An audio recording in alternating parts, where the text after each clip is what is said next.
นี้ขั้นตอนช่วยให้มันน้อยๆจากไอ้เยื่อนี่นะผ้ามันเป็นไอ้น้อยนี้นะนี่มันเป็นน้อยๆนะนี่วิธีสานกระติบนะบ้านเราว่ากระติบบ้านควายขนม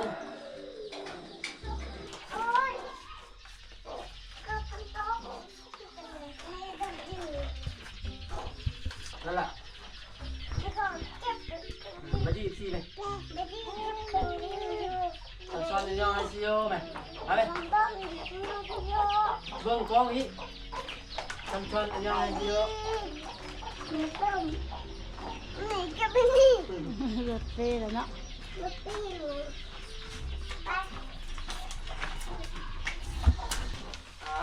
หนัง3 เล่ม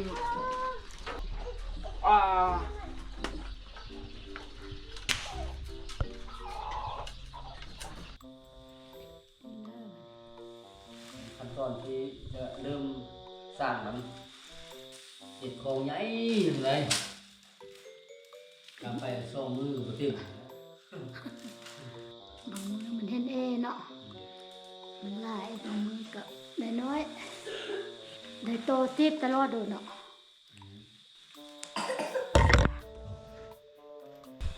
สวัสดี ได้เลยจริงๆน้ำมันต้องว่าเห็ดกะเป๊ะเจสลับนี้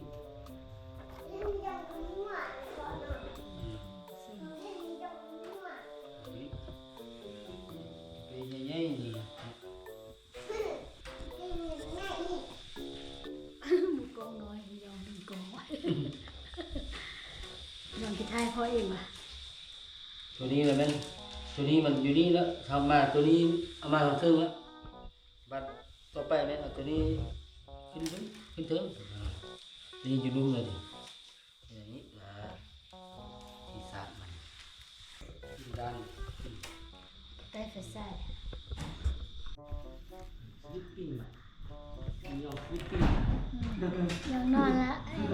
ยังเห็นขาดแล้วนะครับเซนอยากนั่ ส้ ง มกินต้องว่าเจ็บเจ็บเจ็บเจ็บไม่ชอบม่วนบอกเรื่องแล้วอ่ะเด็ดไอ้เก้าตัวจักตายังน้อยอยู่บ่10 ตาไปเป็นเด็กกาแฟเป็นคนบ่กันน้อยเป็นเยอะสุ่มธรรมดาเทปผ้ามาเอาไม้นี้นะไม้เซลนี้ให้มันนี่ตัดล็อกตัวนี้ไว้แต่วันนี้ผู้จะเปลี่ยนเอาเล็กนี้เอาเล็กน้องๆเลยเล็กเลยเนาะที่โอเคกับบอกเราเคยเห็นเรื่องป่ะครั้งแรกในชีวิตมือกองเนาะมือกองน้อยมันยองเป็นมือกองพ่อไรมันนี่ตลอดเลยกองไม่ร้อนมันยองจับขากองเก่งคักเลยแพงไม่ได้คลิปแล้วไงเป็นสาวอะไรเด่นอ่ะ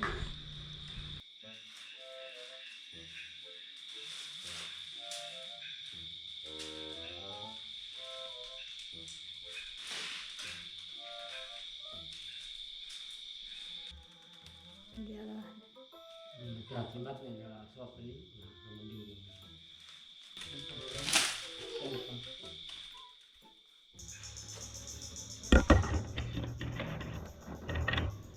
สบายดีท่านผู้ชมอันนี้จะไปเสียงเหียนมือแรกเนาะเป็นกำลังใจเป็นกำลังใจให้อานิต้าจะเป็น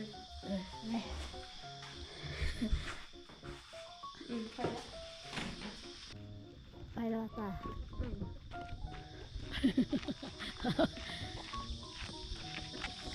สิ่งอะไรเด้อตั้งเจอเด้อ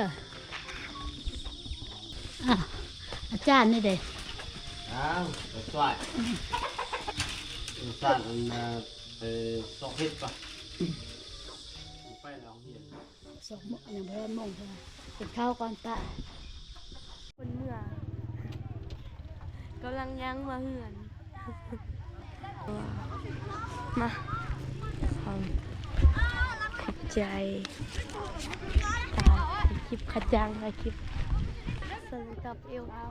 แล้วก็มึงเหียนซอฟเสียงเนาะไปถ่ายคลิป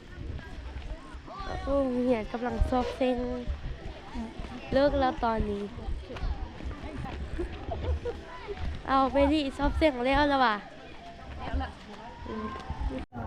เสียงห้องเราเพลงตา1 2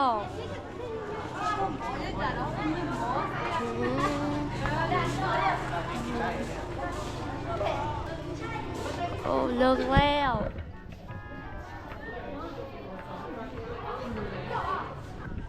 เสียงนักเรียนนั่งเรียนกันนักเรียนห้องม.1ยังเมื่อท้าไปตอนแรกนี่ลืมคุ้มซาดสบเสียงคุ้มซาดตอนแรกไปเบิ่งกันตลาดไป ไป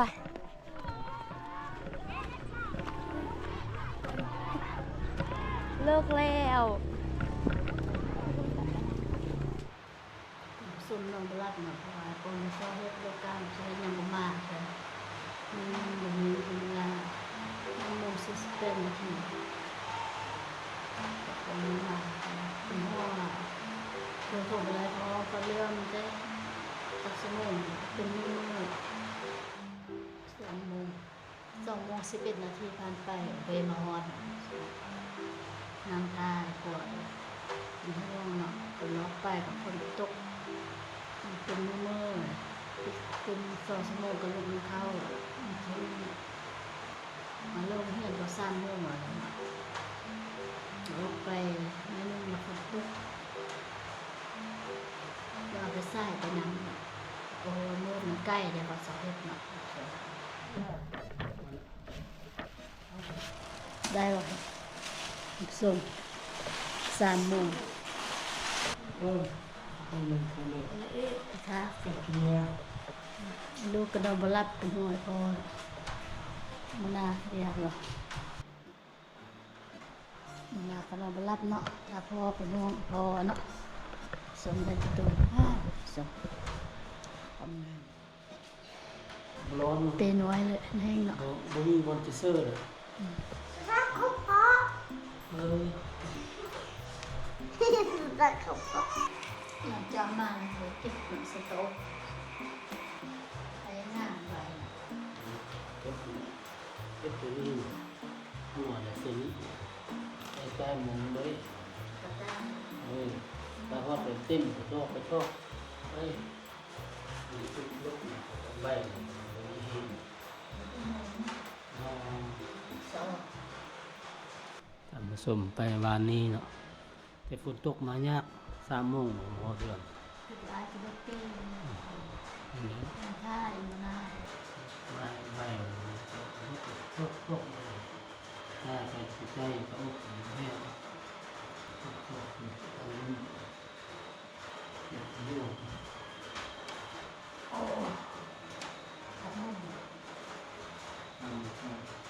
ขนมนี่คือว่าหน่อยใบหน่อยไปเสร็จแล้วก็ซองภาษา นี่ ทำให้คุณนี้คุณครูคนเองใหญ่กว่านี้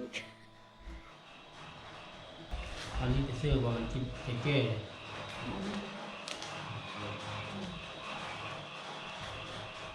ท่านผู้ชมไปเบิ่งเฮ็ดเมื่อคืนนี้เนาะแห้งแล้วเนาะ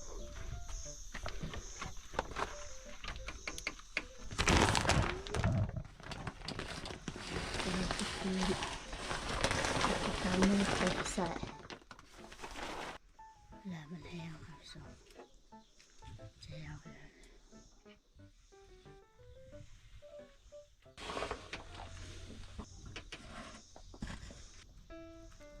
ตัวเป็นฮ้อนสุดเลย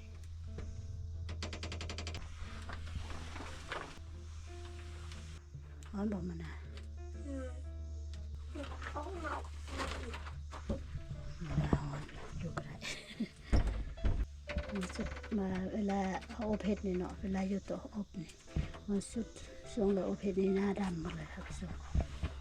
เพราะว่ามันอยู่ในความร้อนเด้เราได้ปีนดูเบอร์เนาะแต่เราเบอร์ต้องไปจับไปปีนไปหมดเนาะ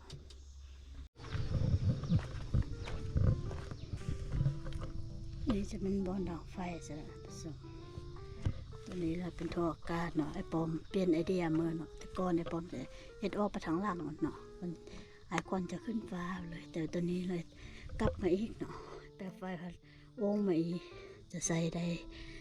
บดแบบบดได้ชิมเลยนะอันไฟควันน่ะเนาะมันจะมีความร้อนแกสะสมใส่กรงเตาอบอีกครั้งมันเนาะดีเลยดังเรามันร้อนไวเตาอบเนาะเฮ็ดก็งามอีกครับส่งแต่ละปีก็มางเตาอบตลอดเลยเนาะส่วนนี้จะไปได้มางมาใส่ตัวนี้เนาะไอเดียตัวนี้คักดีเนาะเฮ็ดก็งามดีเนาะร้อนจะเตาส่งเป็นลมเลยร้อนจะแล้วอ่ะ นั่นแหละ วันนี้จะได้นำเสื้อแล้วเนาะ เมื่อวานนี้ไปแล้วก็ได้เอาไปตอนนี้เอาอีกฟัง ขนมเก่าตับก้นสนะ มันไม่ ตัวนี้มันเต้นตัวนี้มดมือหันเด็กก็บ่ได้ขนมนี่ได้เนาะอันนั้นว่าเยอะเลยยอเยอะอีก สะแต่ แต่เพื่อมันเลือดเนาะเลือดขนมส่วนเดือนนี้หาได้โตไหมมันเพื่อกระเซื้องปากของท่านไปเอาเลยไปทางนายไปสักใส่ทำงานห้องส่วนไปเก็บน้ำกินเนาะมีเครื่องเปียกๆนี่หาก็ซักเราไปเต้าเราแม่เลยเหมือนร้อนพอร้อนเลย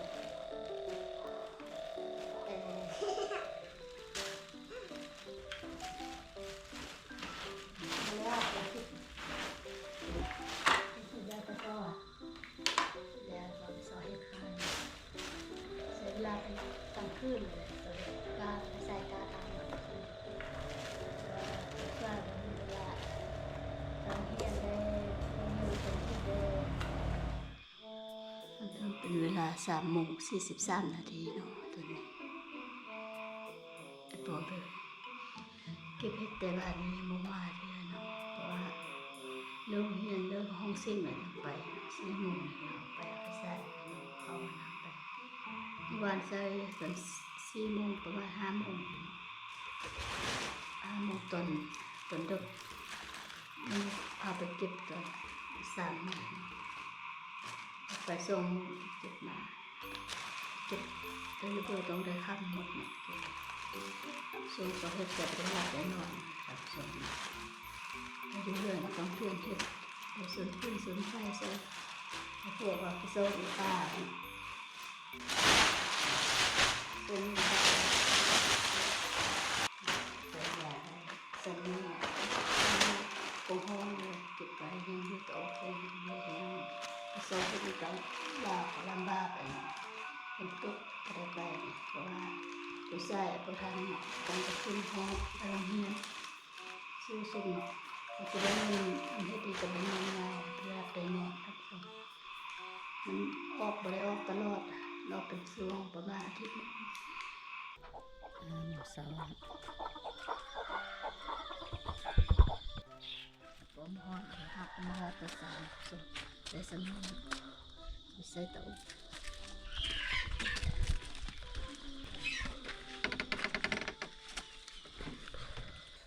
จับไหม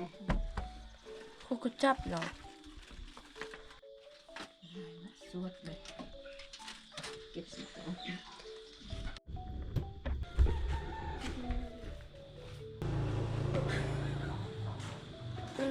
ตับตัวร้อนแต่ป้าข้างนอก ลุงลุงก็ไม่นัก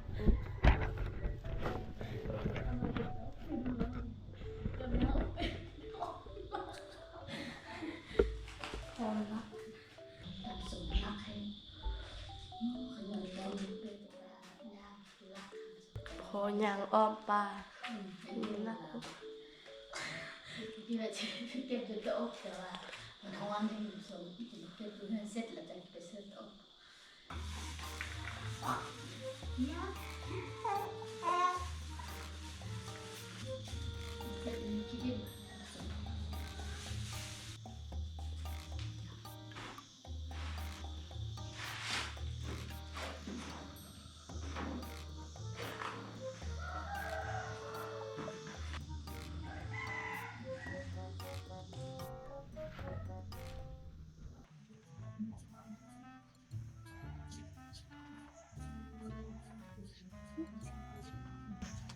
เรามันย่องขนมสุ่ม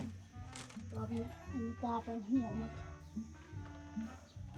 มีคนจะเก็บเสื้อดูตัวเห็นอยู่แห้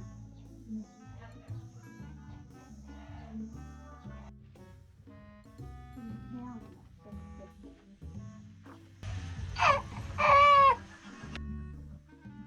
หอนบอก อันนี้แมันเป้ที่สองบ่นี่นะเป้ที่สองเนาะเอาออกมือเช้าเลยดิท่านผู้ชม ใจมันหยอกดีตาลูก ผมแล้วอันหลังจากเลิกกันเราจะไปซ้อมมือมีเมียประทันเลี้ยวเสียเด้สั้นเอาเสื้อประทันเลี้ยวแล้วเขาจะไปซ้อมมือมามือแล้วมื้อนี้เชื่อได้2 เปตึม2 เป สูบเสื้อแล้วนะไปปะเนนไปจะทำอะไรเมื่อวานที่สูบแล้วไปสั่นแล้ว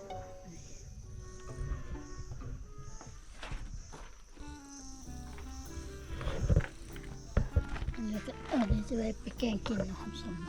แกงทราย